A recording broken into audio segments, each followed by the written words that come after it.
This is Akashvani. In the program Spotlight, now we bring you a discussion on India-Australia 2+2 dialogue, strengthening strategic ties to deal with exceptional challenges. The participants are Anil Kumar Trigunayat, former diplomat, and Sonu Sud, anchor.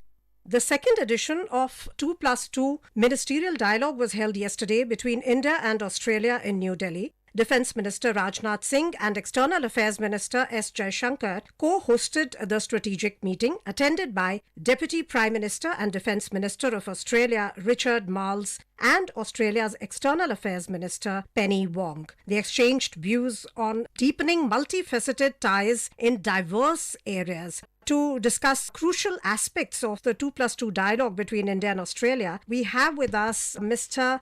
Anil Kumar Trigunayat, former diplomat. Sir, warm welcome to you on Akashvani. Thank you, Madam. Namaskar. Namaskar, sir. Sir, to begin the discussion, we would like to know from you what is the significance of this 2+2 dialogue which was held yesterday between India and Australia, given today's geopolitical scenario in the world? Well, I would like to say that this 2+2 dialogue mechanism between the defense and the foreign ministers of the two countries is only available with few countries as far as India is concerned. We have only entered into this arrangement with Japan, with Russia, with United States and Australia, which clearly shows that these are important countries in our overall dynamic and where you would like to have a relationship in a more comprehensive manner. And as you know that the relations between India and Australia in the recent years have really grown from strength to strength and have diversified across domains. We had signed a strategic partnership in 2009 and by 2021 we have made it into a comprehensive strategic partnership, which means it has been taken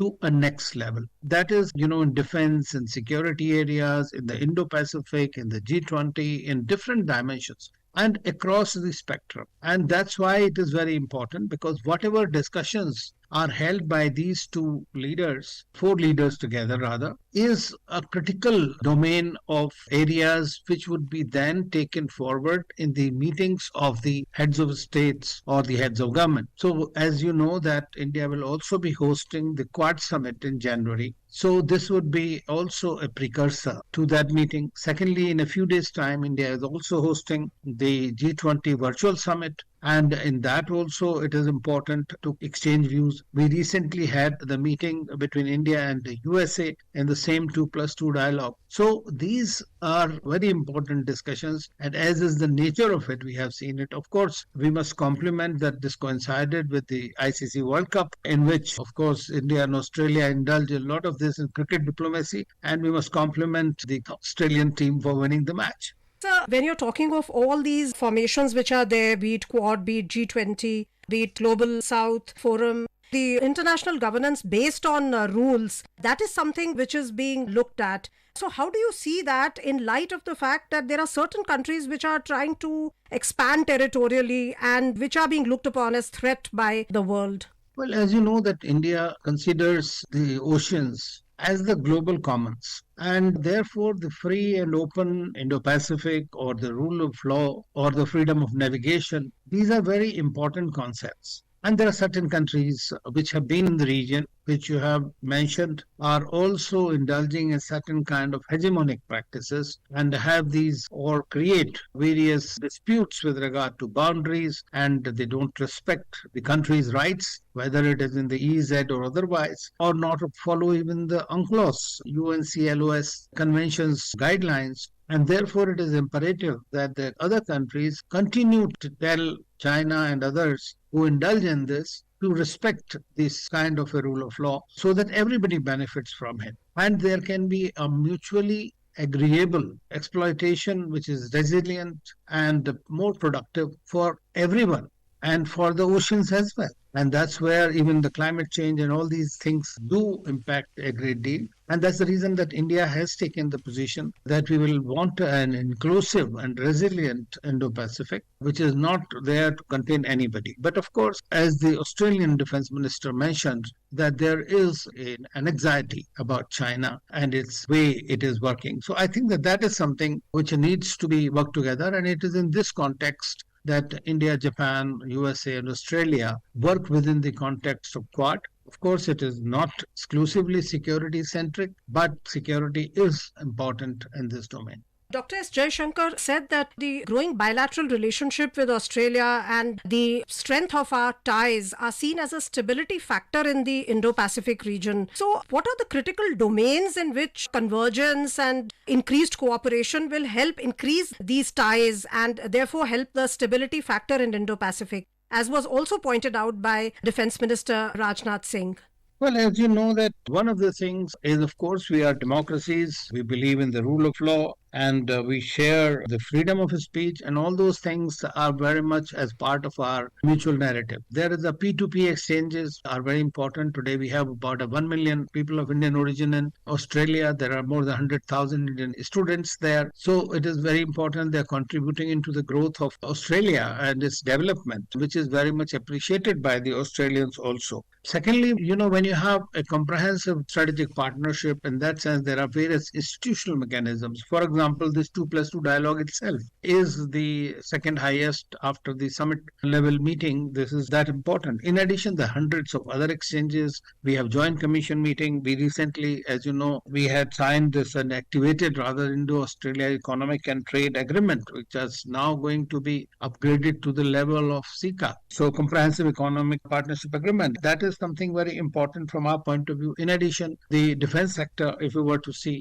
the cyber domain, if you were to see, then in all these we are working together, and there are newer areas that are being found out, especially during these discussions. I understand there have been new areas that have been located by both sides, and some of these are like joint research in underwater technologies, or for that matter in hydrogen, or even like cooperation in air-to-air refueling. I mean, there are umpteen number of things, the artificial intelligence, new challenges. We already have the strategic framework within which the security cooperation is discussed between the two countries. In addition, this was also between Dr. Jaishankar and Penny Wong. There was a discussion basically within the framework of the 14th Foreign Ministers Framework Dialogue, which is called FMFD. So this is the 14th meeting that is held. So that means the critical areas like what is happening worldwide, what kind of challenges that are facing both the countries, how they're going to impact. Because today, if there is a conflict, it is not localized. Every conflict, Russia-Ukraine war, Israel-Hamas war, pandemic, all these have actually impacted everybody. And therefore, you require a complete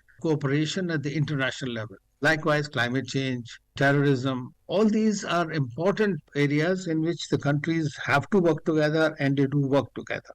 In fact, during the pandemic, when there was a global challenge in front of every country, India really showed its strength. It stood resilient. And Dr. S. Jaishankar said that India and Australia will address regional and global needs and explore working together in third world countries. So you feel that if we have the strength of these other countries which are economically, financially, strategically strong, we can be a guiding force and a big support system for the suffering third world countries?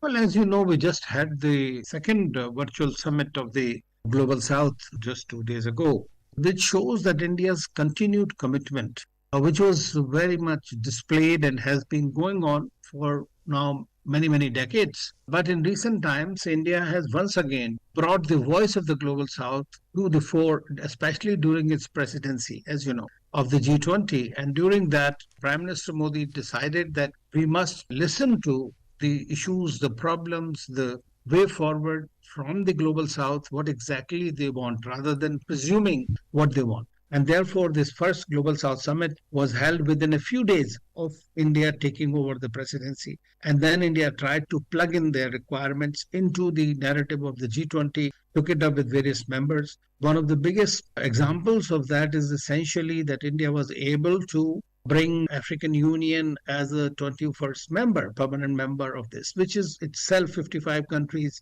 representing. And so it has become, after the United Nations, the biggest organization in that sense of the term. If you were to take each country, EU and AU, the membership number of countries represented there. So I think that from that point of view, about 100 countries are represented. Likewise, again, as a follow-up to it, before India hands over after the G20 virtual summit, the baton to Brazil, I think there has been a very clear demarcation of our interests and the way we want these to go forward. And in that, Australia has become a very important partner, especially in the Indian Ocean region. We are maritime neighbors. So it's very important from our point of view that we continue in the economic domain, continue the strategic domain, we continue to confront the newer challenges, whether it is by technology or by rogue states. It is very important to work together. And I think that that has been the understanding between the leaders. You can imagine that Prime Minister Modi has met the new Prime Minister of Albanese 5 times already. And he'll be receiving him at and again G20 summit he'll be there, but again for the Quad summit in 2024 January. Absolutely.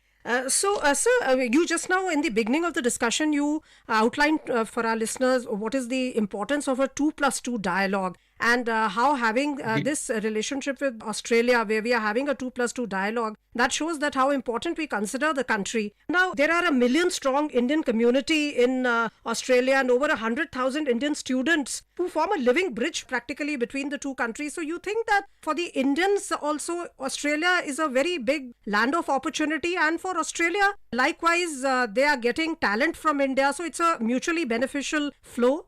Yeah, of course. I mean, wherever India has the largest diaspora abroad, and I think in recent times, since at least 2007-8, we have seen that Australians have been working overtime to attract the Indian talent and the Indian students to their universities. They have made it much more easier for them to stay on, to work there, capitalize essentially on the Indian talent base and India's industry and enterprise. That's why they are very much welcomed by the Australian authorities and the people alike. So I think that wherever Indians are, they have been contributing, whether it is in the Middle East, in the United States, in the Western countries, or in anywhere in Africa or wherever, they have been contributing to the growth and development of those countries, while helping India also in the bargain by way of remittances or, for that matter, exchange of expertise or being bridges between the country of their choice and residence and the country of their birth, India in that sense. So I think that this is a very important dimension of the relationship and it will continue to grow. And the best part is that Indians are welcome. As you know, very recently, Israel, Vietnam, Russia, all of them are looking to invite Indians to come and work in their countries, which speaks for itself. Sir, the Foreign Minister of Australia, Penny Wong, she said the India-Australia partnership was crucial to the region and the relationship had never been more consequential. You feel that it has a lot to do with the uncertainties which are prevailing in today's times, the geopolitical concerns, the climate change concerns. How do you see the whole situation and how do you see the new world order changing and our role in it? Well, I think that at the moment, nobody knows which way this world is heading, because there are these black swan events which have really changed the way the world was thinking that it was going. As you know, with the Russia-Ukraine war, a lot of changes have taken place, whether it is heading towards a Cold War 2.0 kind of a scenario, or it is Israel-Hamas war, which may conflagrate further if it does not stop now. Pandemic had impacted all the economies and vulnerabilities of all the countries. Likewise, climate change. I mean, everybody's crying about it. We are going to have COP28. And already we are, instead of 1.5 degree warming, we are already into 2 degree warming. We are seeing the differences in climate changes that are occurring on a daily basis. So these are the challenges which are very important. Likewise, in the maritime domain, we are seeing a lot of ingress by hegemonistic countries, which is a major challenge. And that's why when Penny Wong mentioned or Dr. Jaishankar mentioned about it, it is true that we have a concern and there are convergences between India and Australia on how they look at the developments in the Indo-Pacific and collaborative metrics there. That is very important. So I think in that sense, being maritime natural partners, they both have a lot to contribute to peace, prosperity and stability.